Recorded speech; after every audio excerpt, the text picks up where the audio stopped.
Olá, pessoal, tudo bem com vocês? Espero que todos estejam bem, né? Que estejam aí animados, e animadas com a finalização do semestre, né? Esse é o nosso último encontro, né? Foi um prazer partilhar essa disciplina com vocês, partilhar esse semestre com vocês, né? Espero que vocês tenham aproveitado, que tenham gostado da disciplina de Filosofia e Direitos Humanos e desejo aí a vocês uma ótima carreira, né? Que encontrem muito sucesso, né, nessa jornada, né, de vocês, né, e que sejam aí, tenho certeza que serão excelentes servidores públicos para o estado do Tocantins, tá bom?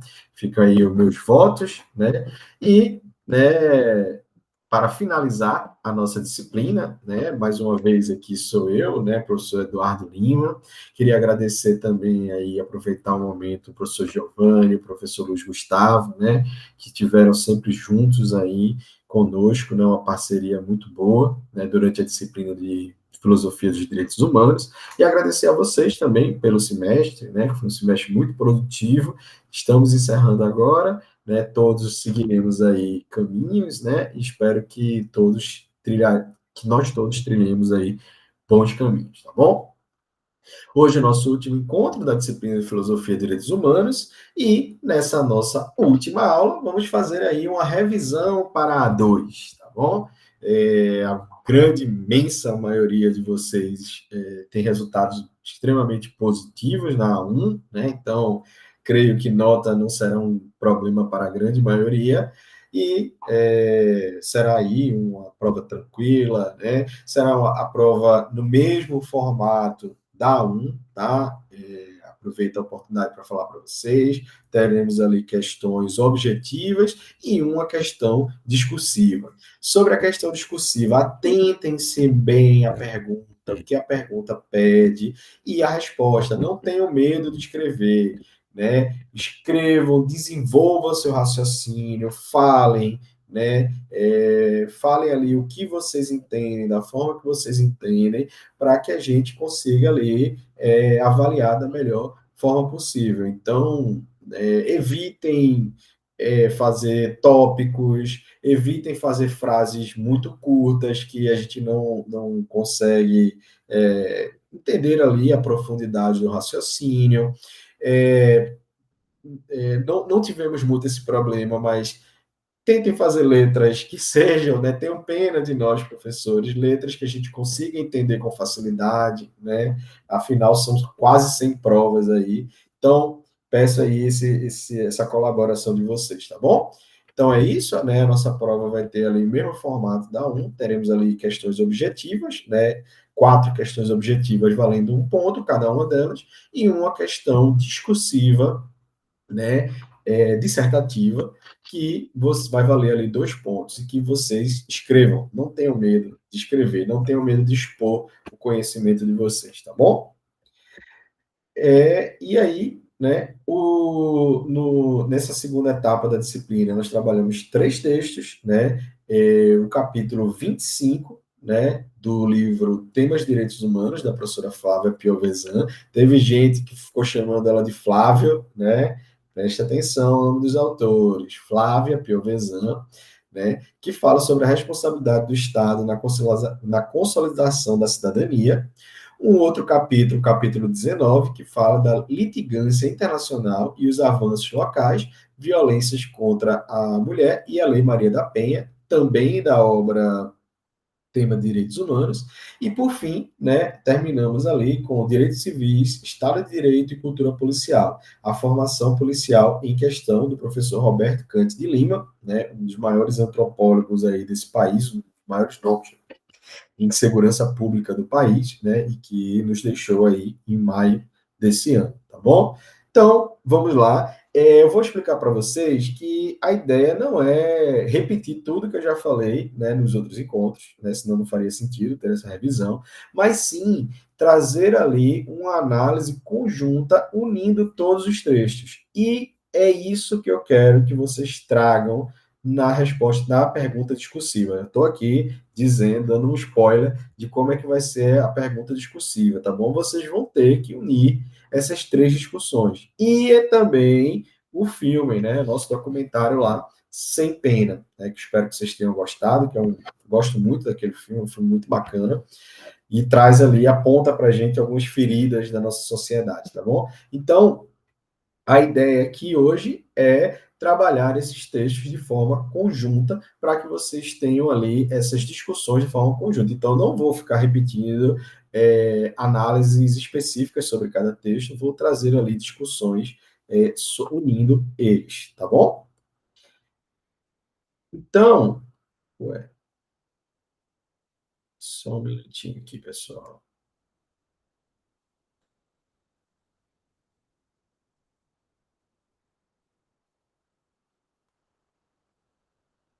Opa, não sei o que aconteceu. Deixa eu voltar aqui só um minutinho.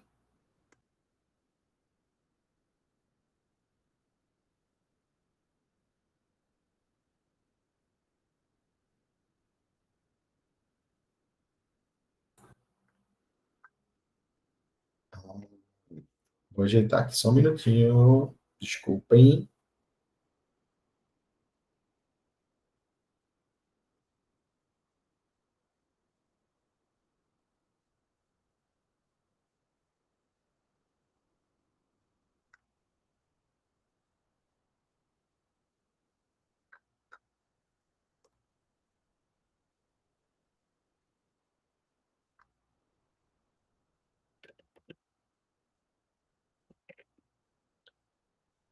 Pronto, pessoal.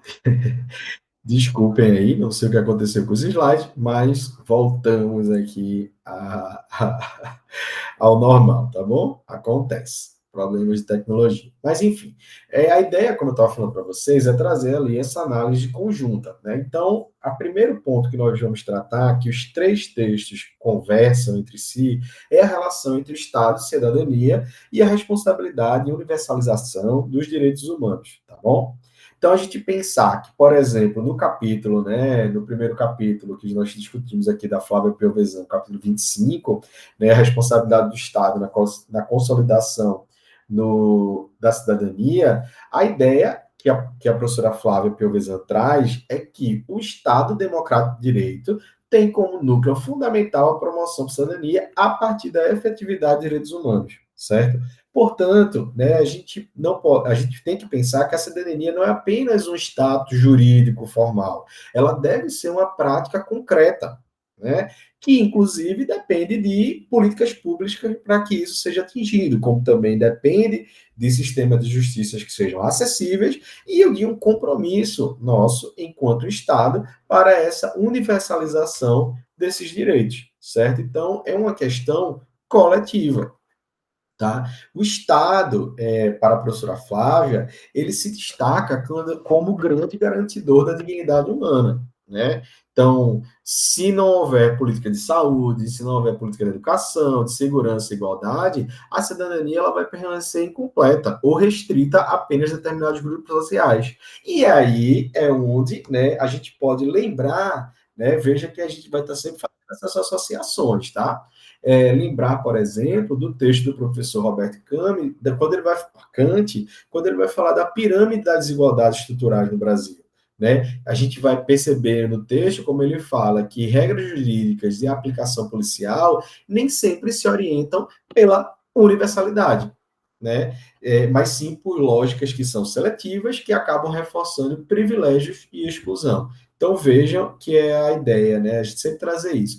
Um exemplo que me veio aqui agora na cabeça, né? Se a gente pensar no capítulo, né? A gente pensando aqui na questão da Lei Maria da Penha, né? Que a ideia é que a busca da lei é universalizar a proteção a mulheres em situação de violência e a persistência de práticas discriminatórias, seletivas e violentas contra, né, populações periféricas, ou seja, a ideia da Lei Maria da Penha é justamente isso: universalizar a garantia da dignidade humana para mulheres, né, e mulheres que estão ali em vulnerabilidade, né, em vítima de abusos, né, enfim, né, por seus parceiros, enfim, conhecidos, né?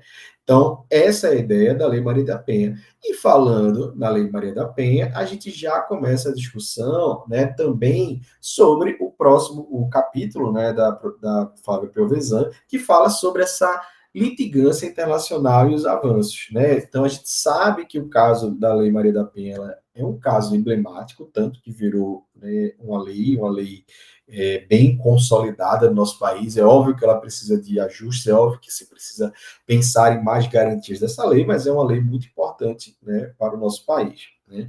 E que essa lei é resultado de uma condenação, né, que o Brasil levou da Comissão Interamericana de Direitos Humanos. Né? E esse episódio ele foi resultou ali uma pressão internacional que forçou ao Estado brasileiro a assumir suas responsabilidades. Né? E aí o marco normativo é a Lei Maria da Penha, que buscou ali dirimir, né, uma negligência histórica diante dessa violência de gênero que a gente tem, né, no nosso país até hoje.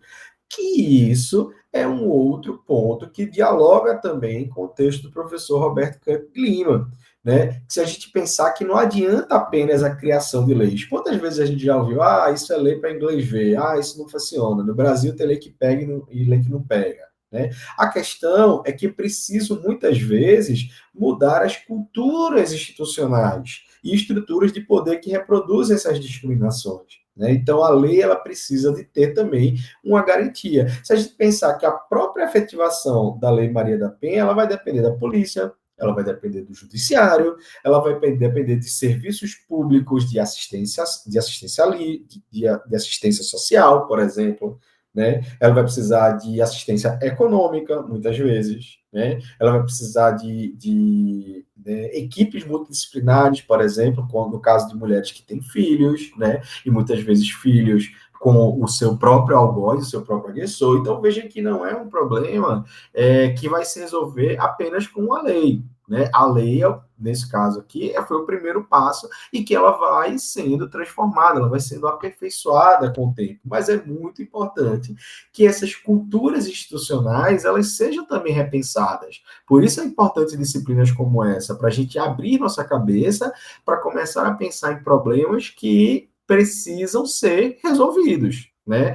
Então, você pensar, por exemplo, que alguns estudos mostram que, mesmo após, né, assim, é óbvio que a Lei da Maria da Penha é um marco, né, é importante, mas muitas mulheres ainda têm dificuldades em registrar ocorrência em delegacias, por exemplo. Não é toda cidade que tem uma delegacia da mulher. Às vezes, né, você vai a uma delegacia que não é especializada e várias mulheres relatam que você tem ali uma postura inquisitória, uma postura de descrédito, muitas vezes pelo agente policial, uma resistência cultural, né? E esse é um ponto que a gente pode problematizar aqui, pensar como existe essa tensão entre uma norma jurídica, uma lei e a sua prática institucional. Né? E eu acho que é essa uma reflexão muito importante que, né, aí já dando mais uma dica, vocês devem fazer ali na avaliação de vocês, tá bom?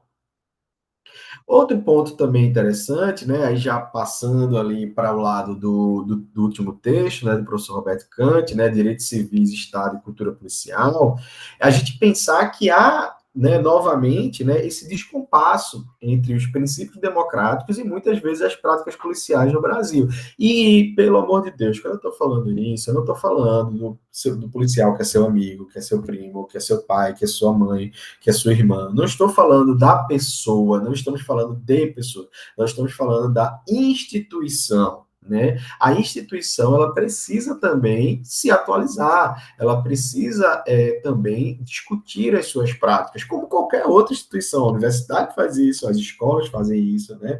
Enfim, é muito normal, é muito natural a gente repensar a estrutura e o funcionamento das instituições, né? Faz parte da estruturação do Estado Democrático de Direito, né? Então, a gente pensar, né, que há esse descompasso e que tem o que o Kant, o professor Roberto Kant fala, né, esse ethos militar, né, centrado numa polícia que é rígida, no combate ao inimigo, que aproxima a polícia mais de um exército do que de uma instituição que tenta mediar conflitos e não ser inimiga do povo, tá? Não estou dizendo que isso acontece, mas poderia ser de forma mais ser vista de outra forma, como também o que ele fala, uma cultura judiciária excludente, que em vez da universalidade se troca por uma previsibilidade, né? É uma previsibilidade com regras próprias que a gente não sabe. Então, é uma lógica de interpretação particularizada, em que a aplicação varia segundo sua posição social, sua cor, seu gênero, sua classe.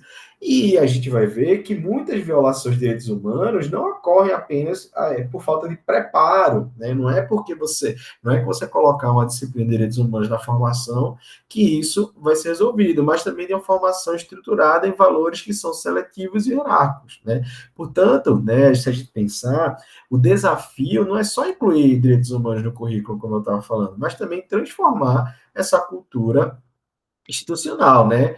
O caso, por exemplo, que o autor traz, né, dessa execução de suspeitos a queima-roupa, ilustra como o herói de uma guerra contra o crime, e que é uma atitude celebrada socialmente, quando, na verdade, foi uma abordagem completamente equivocada, seguindo os padrões que devem ser feitos pela Polícia Militar, as próprias normas, é um padrão que fere as normas da Polícia Militar, né? Que o próprio policial se colocou ali em uma situação que ele poderia ter sido ele a ir a óbito, né? Ou uma outra pessoa que não tivesse nada a ver com aquela situação, certo? Então é preciso a gente pensar nisso, né? E aí, né, articulando os três textos, que é algo que eu gostaria que vocês prestassem bastante atenção e que fizessem isso na prova, por exemplo, é pensar que o Estado, como garantido ativo da cidadania, ou seja, não basta reconhecer os direitos, é preciso que há políticas públicas que sejam eficazes. A força da litigância e dos sistemas internacionais, né? Existe um controle internacional que pode ser catalisador de algumas mudanças, não só no Brasil, como em vários países do mundo, né? A cultura institucional como obstáculo ou como condição da cidadania, ou seja, esse ethos policial, judiciário que o professor Kant fala, frequentemente atua ali como a contra, né, uma universalidade de direitos, reproduzindo muitas exclusões, né? E aí a gente pensar que essa tríade, né, esses três pontos, eles mostram que a consolidação dos direitos humanos no Brasil tem transformações normativas, políticas e culturais, né? Ou seja, não é uma questão só que vai resolver, é necessário a integração dessas três ideias, né? A lei é necessária, mas não é suficiente. A pressão internacional é útil, mas ela precisa também de práticas cotidianas. E a cidadania só se fortalece quando há instituições como polícia e judiciário que internalizam valores democráticos, né? Isso é uma questão que é importante a gente pensar, né? E eu acho que é um ponto, esses três pontos fecham muito bem, não só os três textos, como a disciplina, na minha humilde opinião, certo? Então, a gente vai ver que entre a norma, o Estado e a cultura, existem ali alguns desafios, né? E que para a gente perceber ali essa efetividade de direitos humanos no Brasil, ela não é compreendida apenas pela lente jurídica e normativa. O Estado é o principal responsável nesse processo. Sem políticas públicas universais, políticas públicas que sejam inclusivas, a cidadania ela se fragmenta. E aí, enquanto ela está fragmentada, ela se torna um privilégio de poucos e não a garantia de muitos, né?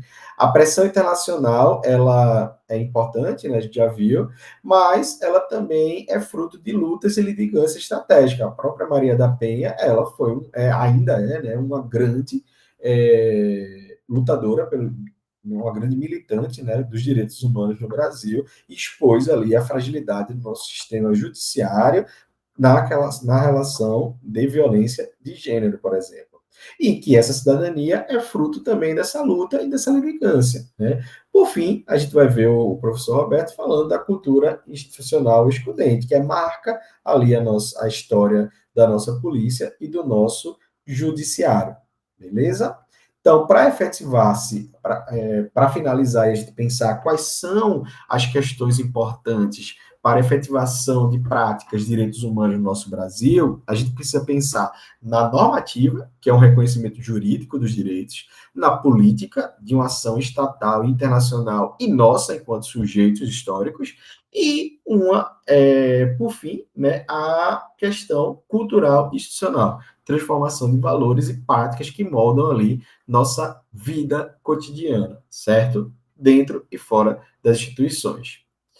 Para finalizar, deixo aqui com vocês essa reflexão, né, da gente pensar que a consolidação dos direitos humanos no Brasil exige não apenas leis escritas, mas um Estado que seja comprometido, instituições que estejam dispostas a se reinventar e reconhecer que a cidadania só se realiza quando todos, sem exceção, são tratados como sujeitos de direito. Tá bom?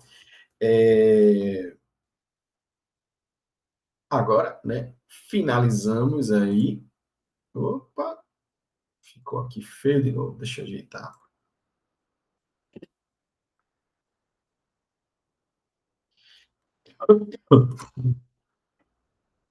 É isso, pessoal. Então, finalizamos agora a nossa disciplina, né? Eu desejo a vocês aí um ótimo estudo, que vocês tenham aí uma excelente prova, né? E que todos, né? E que esse momento seja aí também a continuação de uma carreira brilhante que vocês têm pela frente, tá bom? Desejo sucesso, um forte abraço e até a próxima.